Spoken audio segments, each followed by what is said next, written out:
Assalamualaikum warahmatullahi wabarakatuh. Sebelumnya saya mengucapkan terima kasih kepada dosen pengampu mata kuliah ini yaitu Pak Saifuddin yang telah memberikan kesempatan kami untuk presentasi. Saya Muhammad Ifani Kajira selaku sebagai moderator sekaligus pemateri dalam presentasi kelompok 9 hari ini, di mana kelompok kami akan membahas mengenai etika berpakaian sesuai dengan Islam Aswaja dan An-Nahdliyah. Di kesempatan kali ini saya tidak sendiri karena saya ditemani rekan saya yaitu Mbak Lintang yang nantinya akan ikut serta mempresentasikannya. Baik, kita langsung saja ke materi yang pertama yaitu tentang definisi pakaian. Dalam bahasa Arab, pakaian merupakan terjemah dari kata siap atau libas. Kata libas digunakan untuk pakaian lahir dan batin, sedangkan kata siap digunakan untuk pakaian lahir. Adapun siap merupakan jamak dari kata sub yang artinya berarti kembali, yakni kembali sesuatu pada keadaan semula atau sesuai dengan ide yang pertama. Nah, berikut merupakan definisi dari pakaian. Yang kedua yaitu tujuan dan fungsi pakaian. Pakaian adalah suatu identitas dari ciri khas orang yang beradab. Sesungguhnya pakaian bukan merupakan suatu budaya. Pakaian muncul dari peradaban yang menjelma menjadi suatu budaya. Akan tetapi pada seruan ajaran agama, pakaian merupakan suatu yang berguna menutup aurat dan mengembalikan manusia pada ide semula.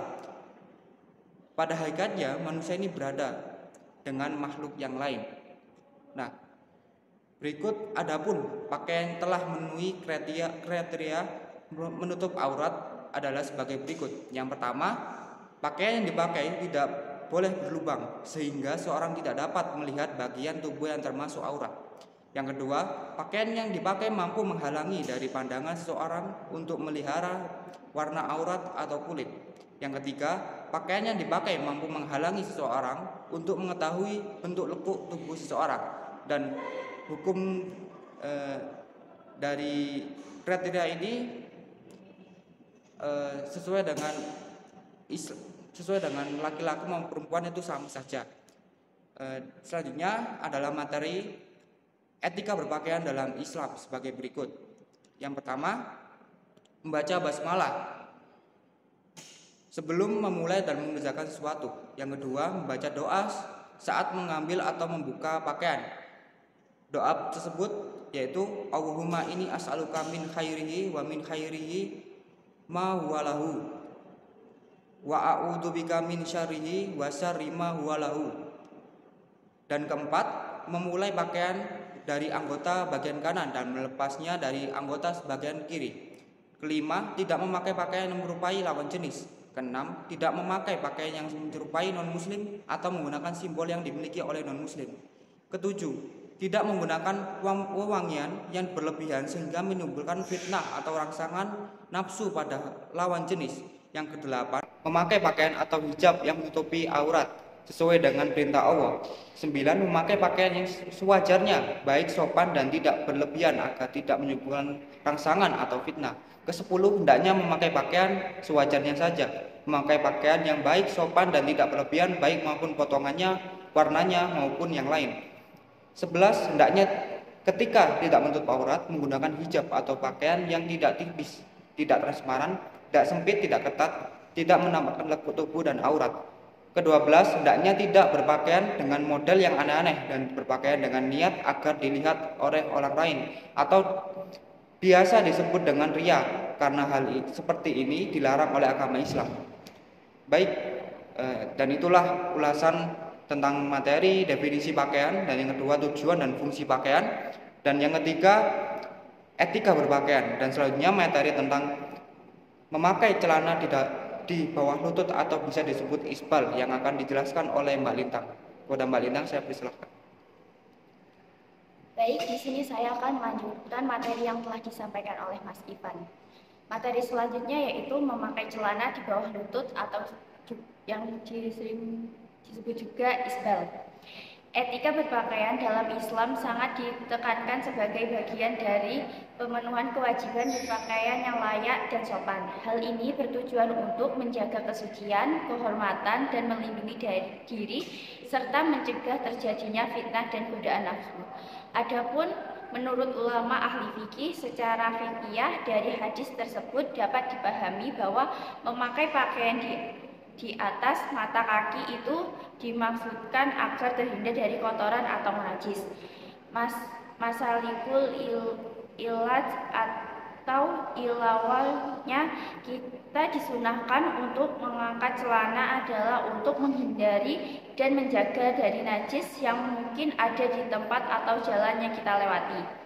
Berdasarkan ketentuan fikih ini, kita dianjurkan untuk memakai pakaian pada batas mata kaki, tidak harus di atasnya maupun di bawahnya. Selama kita bisa memastikan bisa menjaga pakaian kita dari kotoran dan najis. Misalnya ketika hujan atau jalanan basah, kita berikhtiar untuk mengangkat atau menekuk celana yang kita pakai, atau juga bisa memakai sandal atau sepatu.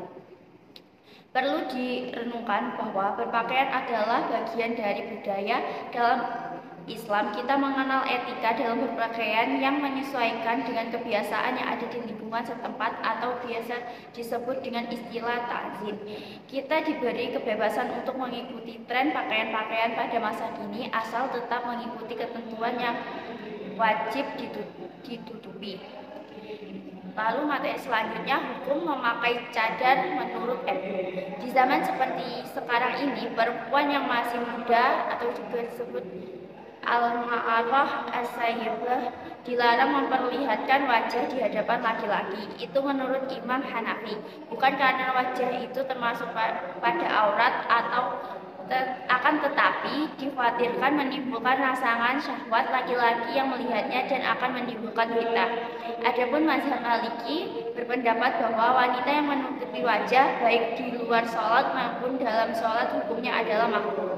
Karena itu termasuk perbuatan yang berlebih-lebihan.